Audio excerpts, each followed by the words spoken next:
Hello and welcome to the DXdao Bizdev call for 39th of August 2022. So I think kind of like to continue some of the stuff that's been sort of like happening in DXdao.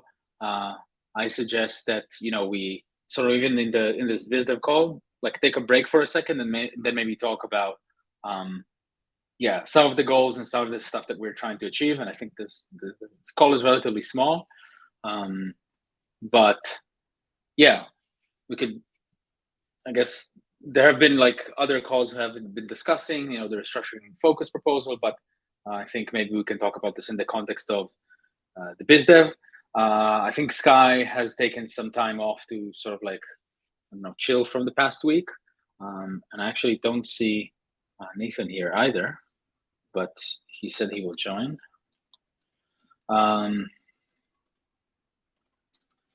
And yeah, just in general, I don't know, just general thoughts. If people want to talk about, some of the things that have been raised in the forums, and yeah, maybe if we're dividing this up to departments, and this is, I don't know, I'm just like sort of flowing with my sort of proposal that each department should have its own goals and KPIs, etc.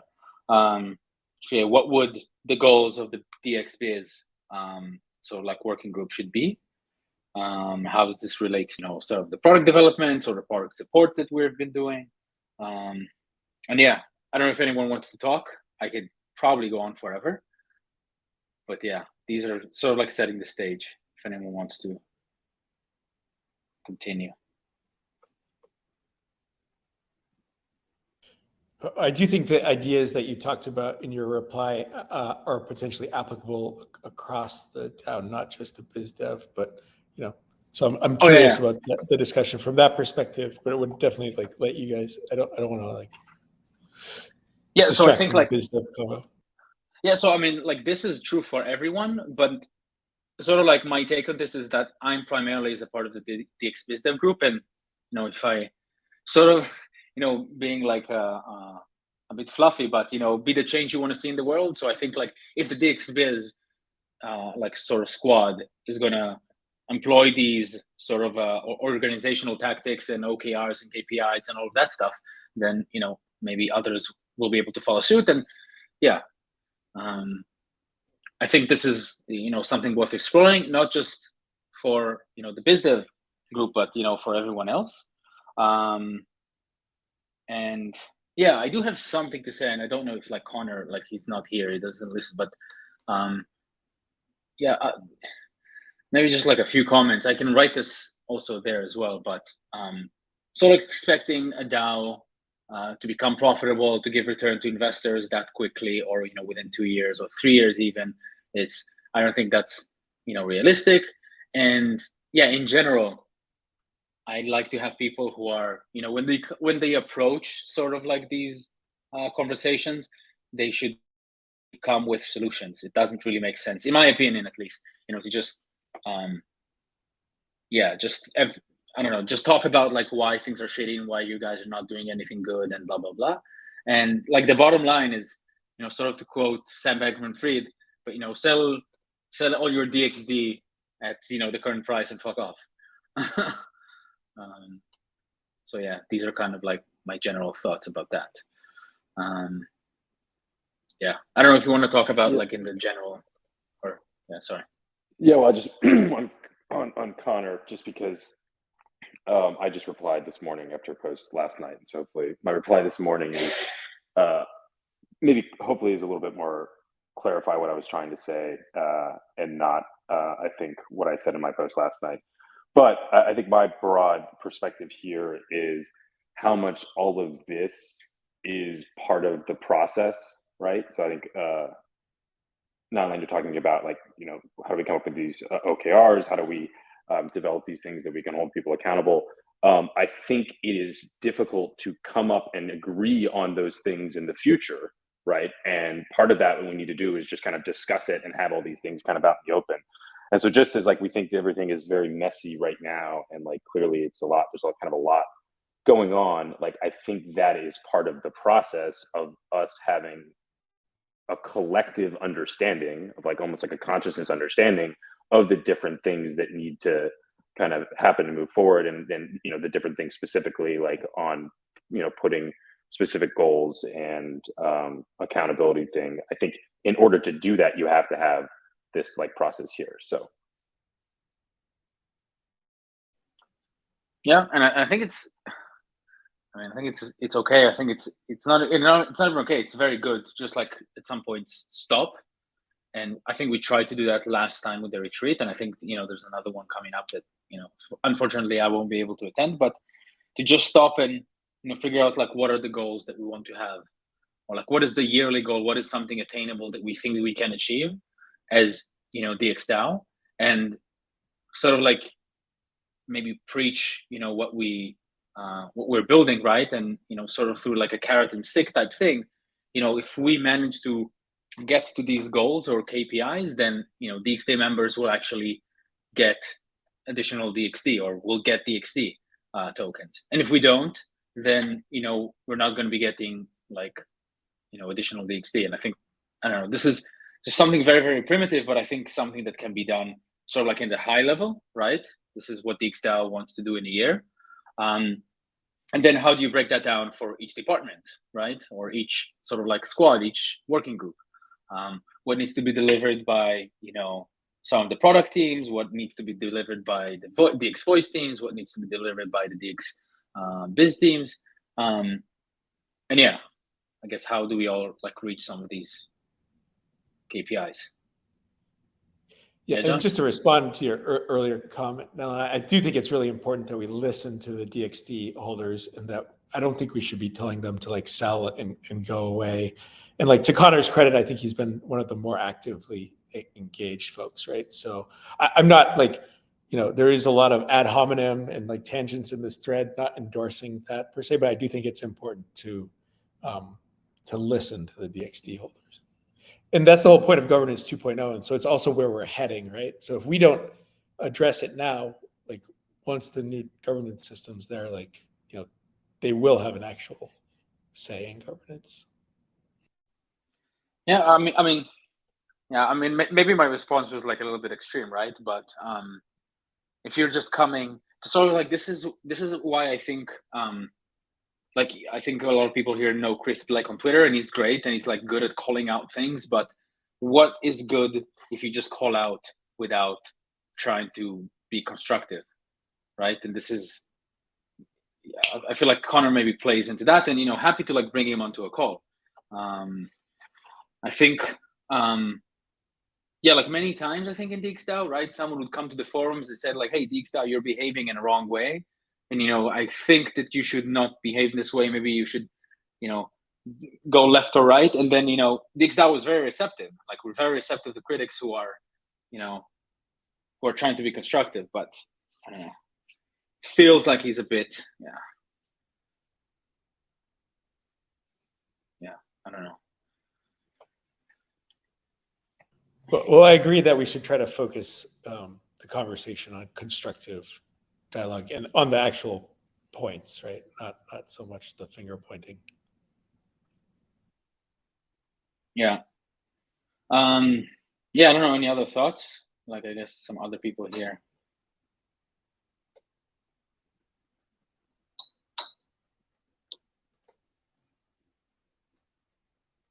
It's okay, this is a safe space. It's the DXbiz call. Safe recorded space. Yeah, do we want to shut off the recording and just like, I don't know, freely speak? I think that it would undermine the process, right? Yeah, I mean, yeah, I guess, I don't know.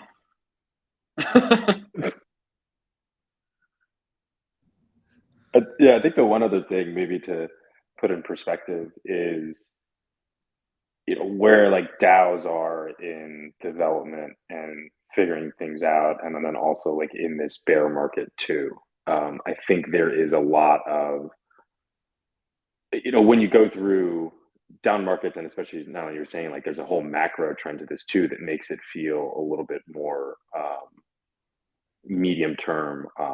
It just introduces a lot of uncertainty to any organization and any group, and I think a lot of other DAOs are going through a lot of different things like this.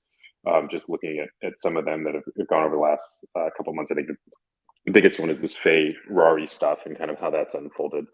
But this is like the first cycle where DAOs are kind of figuring out how to resolve these issues, how to like deal with different markets changing, different strategies working, failing.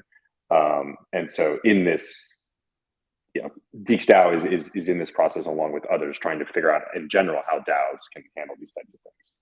And then obviously then set a precedent, not just for DXdao in the future, but for other organizations that are trying to figure things out on chain and in a decentralized way, how best are the ways to figure out how to solve some of these things in the this new Web3 world.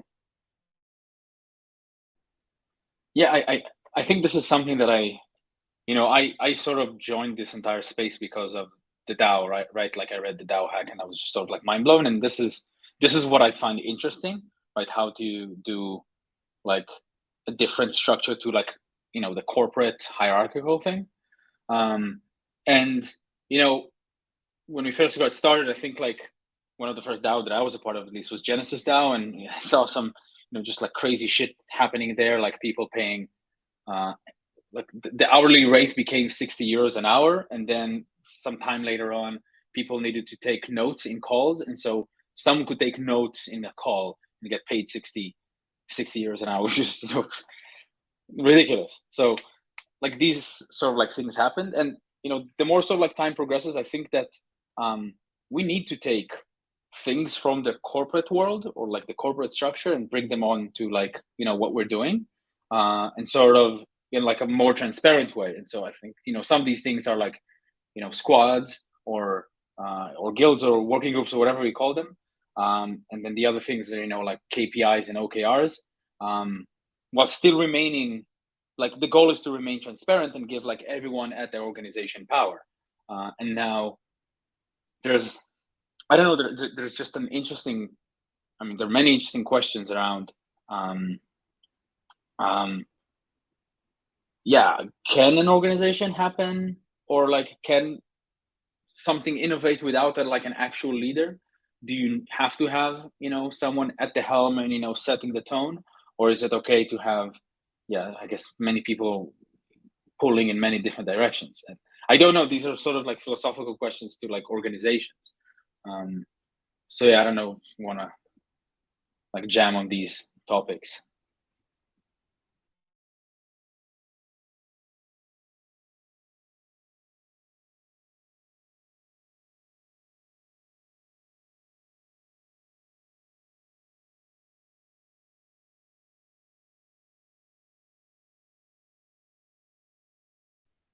No one?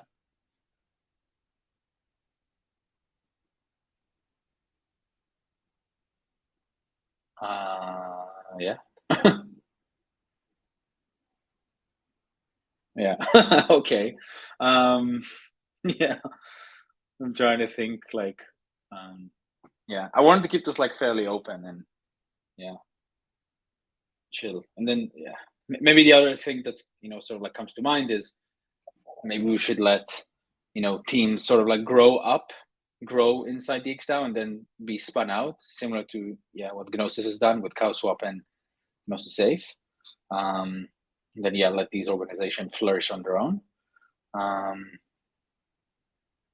Yeah. Yeah, I think Nimi is basically a very great example for a new approach, right?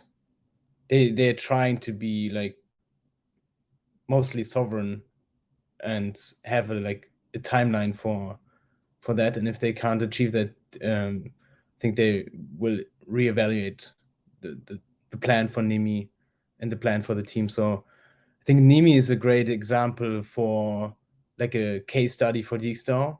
And it's something where we should everyone should put more focus on in potentially like Nimi being the first of like a framework or templates for basically any squad or product team. Yeah, I agree.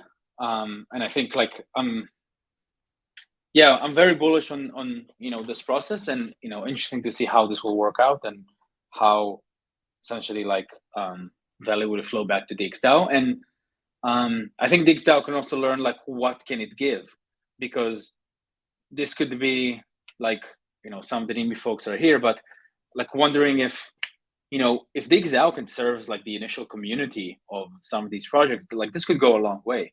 It's not easy to bootstrap community, and it's not easy to bootstrap sort of like people who are in your Discord, people who are sort of like shilling your product or whatever, and people who are contributing to ideas and stuff to your product. And yeah, like there are many like value propositions that the DXDAO can provide that really no one else can. And I think like I've been saying this for a while, that even helping sort of like projects decentralize themselves, that means like deploying their DAO, helping them set the token distribution, even if it's token voting, and then the reputation distribution, like to start, like these are some super valuable things, and they're not just for like internally sort of like incubated projects, right? Like something like Nimi or like Carrot. So yeah, and yeah, I think there's also like lots of like skilled developers here that could help with certain things, and yeah. Yeah, I don't know if anyone else has any other comments about this. Yeah, I'm curious. Did the Biz team had KPIs already defined somewhere? So I think like, I mean, we talked about this. We didn't have anything concrete. So yeah, I mean, so if we're on the topic of OKRs or KPIs, whatever, imagine, like, I don't know if this could happen, right? But imagine, the DXbiz team, right? Instead of like having worker proposals once every quarter, like everybody, like convenes sort of, and then the DXbiz team says, this is the goals, these are the KPIs of what we're gonna do, and we need to reach them. Let's say we have to, I don't know, create whatever, like 5 meaningful collaborations between DXdao and an external organization, right? And then by the end of the quarter, we'll be able to quantify whether we've actually done this or not. And if we go below, I don't know, 70% of our sort of like tasks executed, then we're not going to get, quote unquote, the full salaries of what we're meant to receive. And I know this is like a structure that I think could work, and it's yeah, I guess this could be done with like Gnosis Safe, right? Or yeah, like we would ask from the DAO to give money to the DXbiz Safe. Yeah, maybe this is also possible with Carrot, and that will be completely yeah, sort of like dog fooding our product. So yeah. And then yeah, if we exceed our expectations and have done like a very good job, and this could also be like some social rating done through, I don't know, Coordinate or stuff like that. How well has the DXbiz team worked to the other people in the DAO, and yeah, I don't know. I don't know if people have seen, but there's like this famous video of Ray Dalio speaking at TED, and he's talking about sort of like the way that feedback works at Bridgewater, which is their his hedge fund basically, and it's like super around feedback and constantly feedback. And I have a friend who worked there, and she says it's more like a cult than a company, where at every single day you get like a lot of feedback, and they have this whole system to give feedback to people, and yeah, like this is how I imagine DAOs. Like there should be a lot more feedback, there should be a lot more like improvement, and yeah, maybe changing according to like what other people are saying in the DAO. And yeah, I don't know, these are sort of like thoughts that I have in my head about this whole thing. So it's actually interesting that you mention the feedback culture they have at Bridgewater. because as you guys all know, I'm in like the People Ops Guild with other contributors from other communities, and the former People Operations Manager at Bridgewater is in the People Ops Guild, and we're actually going to connect in Columbia and talk about the culture feedback that they had there, what worked and didn't work. But he actually left Bridgewater because it really kind of turned into like a huge mess because there was almost too much feedback that they were giving. But I think there's, we can find like a medium between like the two. He actually now does HR, I guess, People Ops at Coordinate. So an interesting transition for him, but I'm curious to hear a lot more about what it was like. And I mean, obviously we can, take some things away from what they did there, but I think that there were some negatives about having a culture just around giving feedback on almost a daily basis. We'll see. Yeah, the interesting thing about Bridgewater as relates to DXdao is the way they do that is they record everything. So they have like all of the meetings are recorded, and it can only be viewed internally in the Bridgewater organization. But I wonder in how they use that for feedback, if there's something that could be translated to DXdao in that, we have a lot of these things recorded.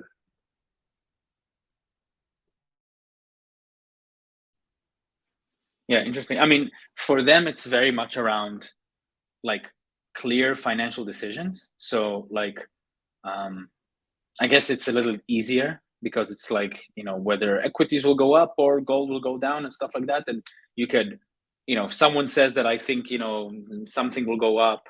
So yeah, exactly. It's a lot easier for them to measure. But yeah, like, yeah, like definitely something that, we could try and implement, or at least, give more feedback, I guess. And I think, I don't know. I feel even though there's some, what do you call it? Like there is some friction, and people are like sometimes unhappy with each other. I think what's special about these DAOs is that we're all here because we really value decentralization. We really want to make this work, and I think maybe most other organizations or many of the products in this ecosystem, they want to trying to make as much money as fast as possible. And having that in mind, right? Having that in mind that we want to actually make a decentralized organization work, and we want to ship good products and see this through. I think we have a strong foundation that we're okay with giving each other some harsh feedback. I hope, at least. So yeah, I don't know, kind of like some thoughts.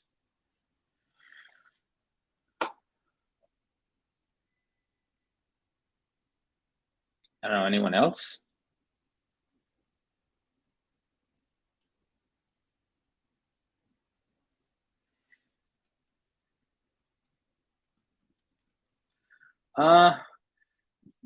Dave, I mean, I guess it's interesting to have like anonymous, but I think it's also value to have it like not anonymous. And like I could sit with, I don't know, with John or with you, Dave, or with anyone on this call and be like, I don't know, I think you took it, I don't know, you weren't nice to someone, or I think you didn't do what you're supposed to, and just like be honest about it. It's okay. So yeah.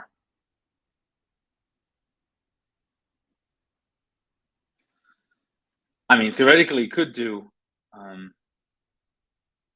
do it anonymously if everyone logs with anonymous addresses.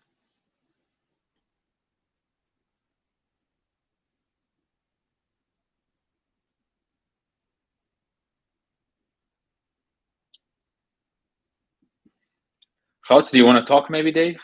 You have any thoughts? No, nothing more than I'm just typing in the chat.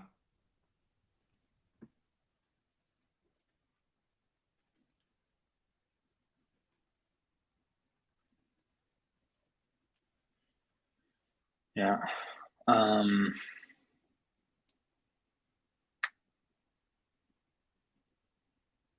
Yeah, I don't know, anything else?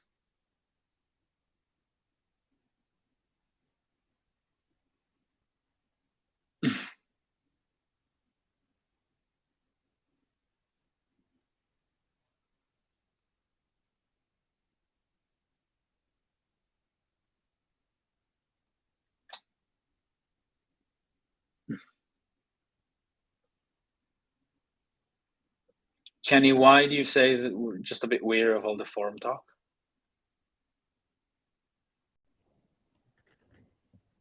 Yeah, just for me, I guess the vibe has not been that well, so that kind of affects like me, at least mentally. Yeah, for sure. And I guess this is like, it's harder or easier for some other people, right? Yeah. Yeah, so I guess Geronimo, yeah, to talk about sort of the goals of DXdao, or sorry, the DXbiz team, I think, yeah, I mean, I can speak for myself. Sky and Nathan and myself, we meet every week. We sort of like discuss some of the stuff that we want to do or some of the goals, and there's obviously one of the things we're trying to do is like bring like valuable relationships or valuable collaborations with certain certain other projects, and this is something that we actively do. And then some of the other things they're sort of like very much tied with the product teams. And then many times we feel that okay, we can promote Carrot, but you can't really yeah, I don't know, you can't really do anything with this externally because the UI is not ready yet, or sometimes we want to do, I don't know, something with some other thing. And the problem is that we are sort of like dependent on on the product, and the product, if the product stagnates, then so do we. And this is, I can tell you, this is like some of the feelings that we have. So yeah. Yeah, I totally agree with you. I mean, I think there's also like the DXdao bucket itself, right? Which is also colliding with like DX Voice. So DXdao itself can do partnerships without like internal products, right? But that's limited, I think. Yeah, doing partnership with its own products has like way more. I mean, has way more impact for DXdao. But I totally see your point about the products are not there yet. I mean, Swapper is there, and DXbiz is doing partnerships with Hopper, for example. I mean, it's kind of working, but that's mainly it, right? It's mainly Swapper right now. Yeah. I mean, it's mainly Swapper, and then I guess I have some things to say about like at least the thoughts of the future of Swapper. So yeah.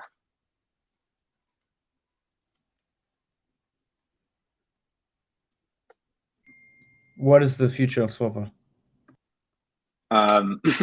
So yeah, I think one of the how do I say this without like, I don't know, maybe offending people, but one of the most difficult things to come back from in like if you build a Web3 startup is like issuing the token too early. And I think that's sort of like the case with Swapper. And then this is not to blame anyone specific, but this is what we've all been doing, right? Like we said, we launch Swapper, we launch the token, we do an airdrop, we bring it to Arbitrum, we bring it to sort of like all these like all this multi-chain world. And yeah, I think right now Swapper is in a place where if we are going to sustain it, like we will never know whether this actually has traction and whether this can sustain itself, because yeah, it's DXdao will keep sort of like feeding it, or feeding the people who work there a salary, where the opposing view sort of is I'll answer that question in a second, but the opposing view is saying we incubate startups, right? and then it's before they launch their token, they seek outside validation. They raise money from external investors, and then yeah, the sort of like battle in this open market of ideas. And yeah, they need to prove themselves. They have KPIs. They need to work on this, like full time. It's all of the things that come with like building a startup, which is what is it? Chewing glass and staring into the abyss. And yeah, DXdao was a part of that journey. And so I think like that sort of train or like that ship has sailed for Swapper, right? Like you can't raise money now, or I guess you can, but it's in a discount from the token, but the token is undervalued because it's a bear market, and it's like you enter this a complex issue. And yeah, I guess to the question of, I don't know, token too early or protocol too late, I'm assuming it's like a little bit of both. So yeah, and we're experimenting too here, right? Like I think we learned. This is my take, right? But we learned, or I learned that launching a product under DXdao and having its own token that doesn't really fully make sense in a way, and then maybe a better, more pragmatic way to move forward is to actually spin it out. And so yeah, and yeah, Adam, Zet, feel free to chime in.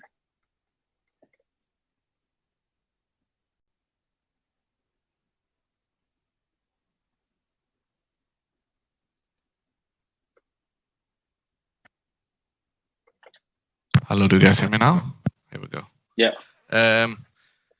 Obviously, looking at things now, it makes sense, right? All of the stuff you're saying, it's super easy to see it now, right? I think the only person that was against minting a token for Swapper that early, or minting at all, was Augusto, I think. So, and I remember Omen was doing they're planning for a token at the same time. But yeah, I guess at that time Arbitrum was launching. We're planning to have a guild earlier than what happened. I don't know if we would have made a different choice, to be honest, because things made sense at that time, right? And now looking at it don't, because we know the answers, right? So we have a couple of things that happened that made us do that decision. And I guess maybe, I don't know, we should have a culture of learning and adapting as fast as possible. I don't know when and how we could have adapted. Like, let's say we did that mistake, and how could we, let's say, done something differently.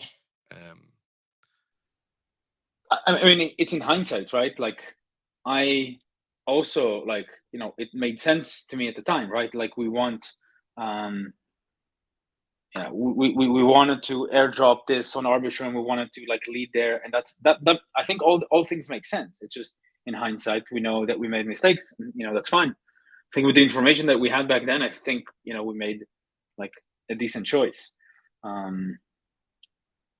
So yeah. And so I mean, from the perspective of distributing a governance token, I would say we did a pretty good job. That was the main goal of the token.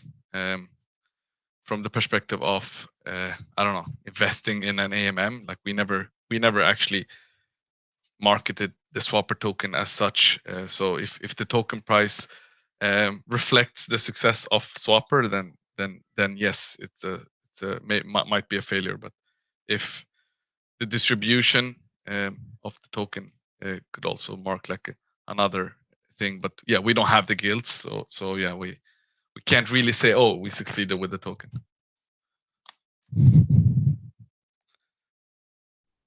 Yeah, and I think like what Adam wrote here, I think it's the perfect encapsulation of what I think is that product traction doesn't need a token. And I think this is, if I am taking something from Swapper, and I've seen this with like other projects, it's if you launch a token before you have product market fit, before you have users, before people are using your product, before there's some growth, then it's like, adding like gasoline to like a, I don't know, broken engine. It's not gonna, the fact that you're putting gasoline in it doesn't mean it's gonna drive faster. So yeah.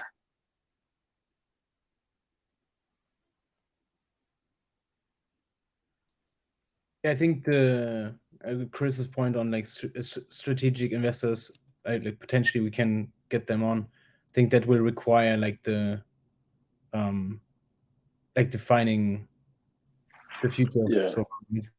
I think that's kind of an interesting one, because I agree with Nylon's like perspective of like kind of token too early, and now it's like hard to engage people or other groups. But DXdao still has like whatever 80% of it, and so there could be a way of finding, I think, some people, some other groups that may also be interested in having like a chunk of Swapper. But I think bring this up only with the DXbiz like goals and things, because that would take so much effort to go out and like kind of find someone and basically like structure that deal. And I don't like know if it would be possible. I don't know if anyone would be interested in it. But then like to Geronimo's point, like, well, if you're going to structure and sell something, like what are you selling to them? What is the vision that you're selling to these like strategic partners or investors, or maybe it's other DAOs or doing token swaps? So like, I think there is an opportunity to do that, but it has to be like, there has to be like a new thing to buy into. And I don't know, we were just actually talking on the Swapper call before, Federico was talking about forking UDV3 as it comes out in May. And so I don't know if that could be like a key piece of some new vision to sell Swapper.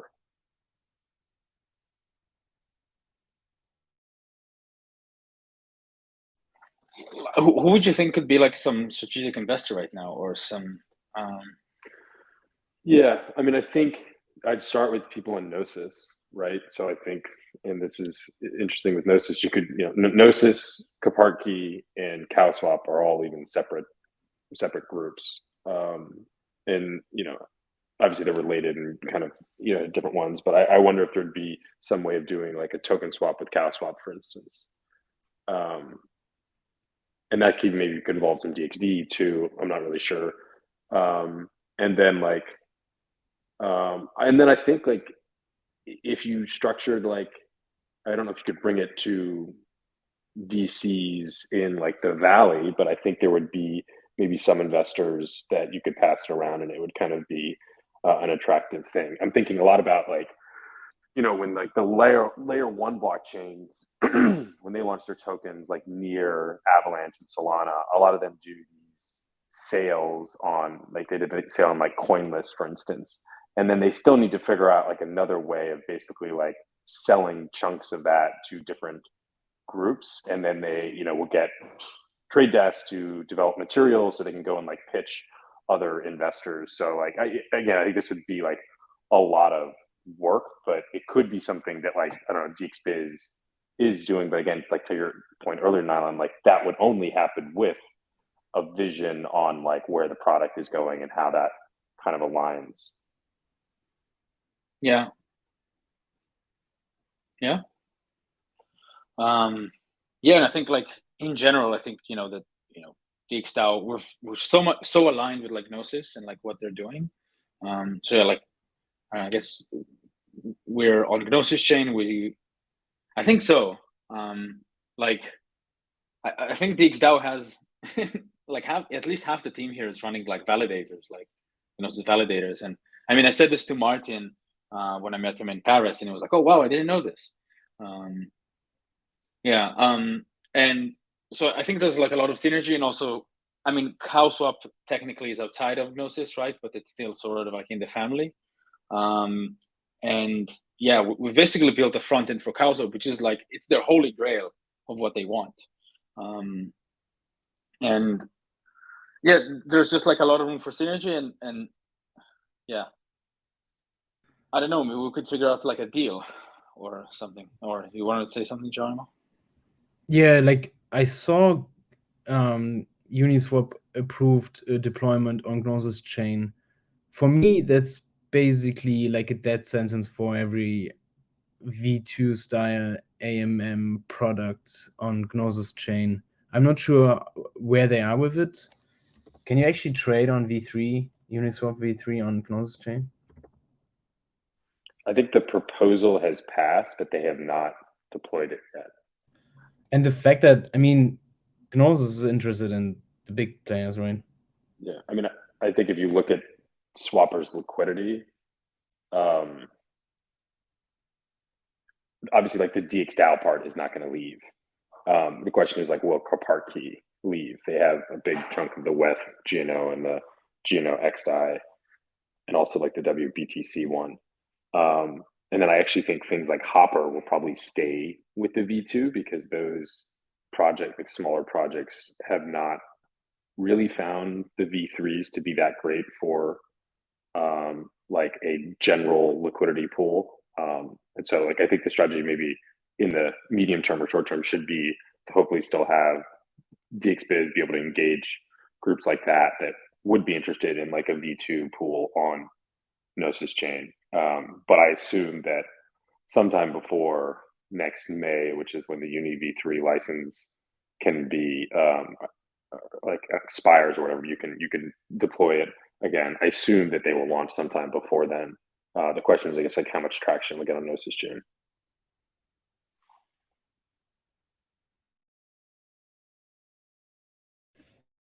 Yeah, for me, like Ethereum makes sense. It's like a neutral land. It's very costly. Gnosis chain is like mainly owned by Gnosis, whatever DAO, whatever. I'm always struggling with, and that's not based on like past business decisions with them. It's mainly like does DXdao deserves to be on Gnosis chain? Like, is that good land? Is it like future hot shit land for us? Is it? And that's like important questions, right? Like it's not future hot shit land. No, I'm serious. Like, is it America? Like, is it America? Should we go there? Can we like forever make money there? Is it future proof? Was Gnosis a great business? I mean, they're also kind of transitioning into like DAO things, right? But based on my like investment decisions, I believe there are other opportunities. And the question is like, is Gnosis the best opportunity for us? I think I raised that before, and I'm fine with like the hearing about the arguments for like Gnosis chain. But is that good land? Is that land where we want to be in 5 years? Yeah, that's a valid question. If sort of quote unquote side chains are going to have value, or it's all going to go to rollups, I guess. Yeah, I guess as Chris saying, Ethereum is America. Then what is? Yeah. But Canada is really nice, right? Too. So. Yeah. Yeah. So I mean, I think the first thing we should do is like, what land is like reachable, and what gives us the best deal, and then there's also like the question: should we build our own island, right? I think it's kind of the time to do those, like to find answer to those questions, evaluate for this current time. Is like, should we thrive for something way bigger than just being like an like, I'm not talking about Swapper, I'm talking about like DXdao's future, right? It's all intertwined, and it's very difficult to predict where we're heading. In my view, I can't say that, but for me, like the most attractive thing going forward is like being sovereign. And Ethereum was a great place for us being sovereign because it's like very good protected. But it's potentially like the future is unknown of Ethereum, maybe L2s. But the question is like, should we just wait for something? Should we wait for like a star which is pointing to great land? Or does it make sense to build our land, build our island? Build our land. What? Are we doing this Cosmos chain? No, like Cantor, like I'm not chilling shit here. I'm just saying what's going on in like the space, right? Like there are great experiments. Like Kanto is trying to do something new by building like their own sovereign land, by spinning up their own chain. How are we gonna spin up our own chain? Like we should try to answer the question, like, do we want to be completely sovereign? Gnosis chain bought their sovereignty, right? They just bought the dev team and they like own this thing now. They bought their land. And it's a smart move. It was an easy grab. So do we want to have our own chain that's sort of, I guess, powered like similar to Kanto? I was just like, I don't know, someone pulled me in the group fairly early on. But yeah, it's a Cosmos chain, right? But with EVM. Is that exactly. right, I guess? Exactly. Yeah. I like, again, I know there are Ethereum maxis, and I respect them, even in this call. And DXdao, like, earned a lot from this. There's also this discussion about Ethereum L2s, right? This is still like I'm not saying like app chains are the future, but I think we should do our own evaluation, like with a very clear like technical decision making, what is out there. And like if you look at DYDX, I think they made a very clear decision of where they're going, right? They have a product, they have product market fit, and they say like, okay, we just gonna own like the whole thing now by like spinning up something. I would say their reasoning is legal, and I had to thought about this that sort of like proliferated, but yeah, like it's legal arbitrage. Well, I mean, maybe, but if the whole tech stack is kind of not in their hands, right, run by someone else, like the order book in the mempool, and on the chain, like I'm potentially like the main goal was to like get clearance of legal, but the end results are like I'm not sure if they will own like most of the coins. I'm not sure the foundation will. So this is interesting. So what will, like, if this is an app chain, what will our app chain be? Is it going to be like a governance chain, or? So there are like different things we need to deliver, right? Like one thing is like the governance, the Gov 2.0. Like if we don't deliver this, we're basically fucked. And like one opportunity would be to do that as like an EVM contract for like app chains. It doesn't need to be, it can, like, good thing with the Solidity stuff is it can be deployed everywhere, right? So it doesn't matter where it lives. So once we have that, it kind of is a great opportunity to like maybe spin up our land, right? With Gov 2.0. This is like crazy ideas, but maybe we need crazy ideas now. And I'm not saying it should be shitty Cosmos. I really don't care. Like what I care about is that DXdao is like sovereign on their lands, and the only place we are sovereign right now is kind of Ethereum, but we are paying rent.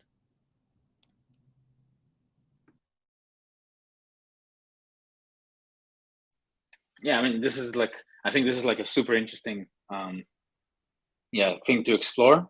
I wonder if, like, I think some of the thesis, right, is that governance 2.0 is we're not going to be the only ones who are using it.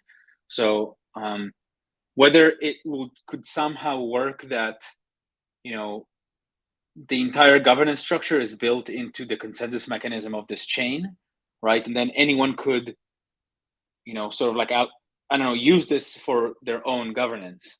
Not sure if this completely makes sense, but imagine there's like an app chain and it's called like governance 2.0, and then I don't know, Gnosis could use sort of like this app chain to govern themselves. Like it will have different parameters, will have different token holders and everything, but yeah, like they would use the product that's backed by decentralized 100 nodes that are run by DXdao folks. But they will benefit most of it if we have success, right? So we are sharing our rewards. I mean, the rewards are going to they're going to people who are running nodes, no? Not if they own like 60% of. I don't actually know how much Gnosis really owns of GNO. Oh, I think they burned it, right? No. I mean, like, think of this. It's called whatever DXD chain, right? And then the backend is a Cosmos chain. There are 100 validators, and they're running sort of like the backend of this chain. And then other chains, or like sort of like other DAOs, could use this governance system from this chain. I don't know if that will actually work or how that could work. Yeah, I'm not sure. Like, I'm personally not bullish on governance as a business. I think this is not going to work. It's basically like privacy technology. Privacy, like Zcash, it's a tool, but it's not a good business model. Maybe this will change in the future now with like Tornado Cash shit going on. But if we just do this kind of interesting experiment, like the Gov 2.0 needs to be happen, right? Like, and then the question, like, do we actually know where we're gonna deploy that? Do we just deploy it on Ethereum mainnet? Does it make sense? I would say like the castle we have is kind of just working, but it's very costly, and it's great that we have it. I think it will run for a long time, the castle on Ethereum, but it's kind of deprecated, right? It's and then the question is like, should DXdao just like deploy Gov 2.0 on Ethereum mainnet, and then like the long process of transitioning into like this new castle will happen. I'm not sure if we should like move all the funds to Gov 2.0 like in the next 6 months. It will be a very long process, and then we actually didn't evaluate like, does that make sense, or does it again make sense to create our own land, talk to the rest of the world, pay validators, our own validators, and then like deliver Gov 2.0, and everyone moves to like this new thing, the new castle, and we have a lot of land on the new thing, right? Doesn't need to be Cosmos shit chain, can be anything. I don't mind. I just care about sovereignty now, and DXdao deserves to be sovereign. So I mean, I think we a little bit derailed the conversation, but I think this is super interesting to explore. I will say that I think some of the stuff that we talked about in sort of like the DXbiz working group is that many times DXdao chooses to do something on its own instead of like collaborating and working with like existing products, existing projects, and other people that are building. And you know what you're mentioning here is totally on that. You know, DXdao will do it on their own instead of tapping into the composability of Ethereum and like the other things that are happening here. And yeah, I mean, did it worked out well? I mean, you could argue what was the reason. Like, sure, like composability is like the biggest benefit Ethereum has right now. Definitely. You could argue we are just like shit in making products, maybe. But maybe they're shit because the base layer is not under our own control. I mean, this is an interesting discussion to have, but you know, what counts? Like, what difference will that make that we on the base layer? We are sovereign. Like everything we do on Gnosis chain is basically for Gnosis chain. I mean, so we could go to like Arbitrum, we can go to just Ethereum. Like, this is like, I mean, there's like, I think there's like varying degrees of sovereignty and like what you want and what you need. And I don't think, I mean, I think Ethereum supplies that well enough. And if we go to like Gnosis chain or Arbitrum, like it's also a trade-off, right? But it's, you know, we're still sovereign and we're still sort of like, I don't know, building on other people's stuff. So yeah, I agree with you. Like, I agree with you, but we need to have this conversation, right? Like, we need to, like, if everyone agrees, like, this is just way too heavy lifting, this is just like way too far goal, we will not, like, no, let's not build our own land, but let's decide what is the best like land where we actually could take ownership. Like, deploying a contract on Gnosis chain will not give us ownership of the chain. Validators individual, they will receive Gnosis tokens and they will own some of the land, but not DXdao, right? Yeah, I mean, I don't know. This is guess we could. It's quite dive clear. into- DXdao will not own Gnosis chain. Yeah, I Okay. mean, we could get rewarded with some GNO tokens theoretically, or Exactly, if the landlord gives the approval. yeah, or we could also use like something else, like Arbitrum, or I don't know, or stay And that's unnamed. exactly. Now we need to look at what is available and like what is the best partner we can get. If DXdao decides Gnosis chain is the best partner which is out there, then we should double down on Gnosis chain, right? But do we do this? Do we know what is out there? Like one other example is like, again, no shilling shit here, but there's an EVM chain called FMOS who will pay deployers of smart contracts FMOS tokens, which is basically like GNO, right? So we could theoretically consider deploying products on there, which will give us ownership of the chain. I'm not sure how much, but in my view, that is a better deal, right? Like owning the blockchain token, which also includes like validators, is a better deal. If Gnosis would do something similar, that would make sense for me. Then we will share the rewards of our work with them, but also like receive it. And then there's Starkware. Like, I'm not sure. Like, DYDX moved away from Starkware. The distribution was completely crazy landlord style. Like, basically not Yeah, saying, 50% basically of the saying no one tokens. will have ownership of it at all, which is like it's kind of yeah. I don't understand this, but maybe that's like the corporate world joining this game. Yeah.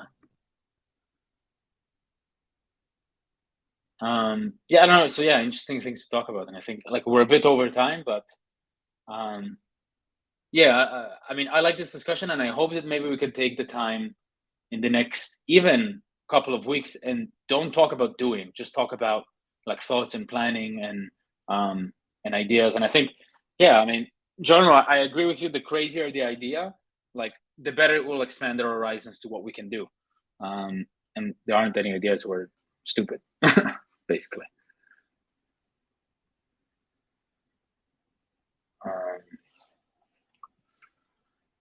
So yeah, I don't know if there's anything else.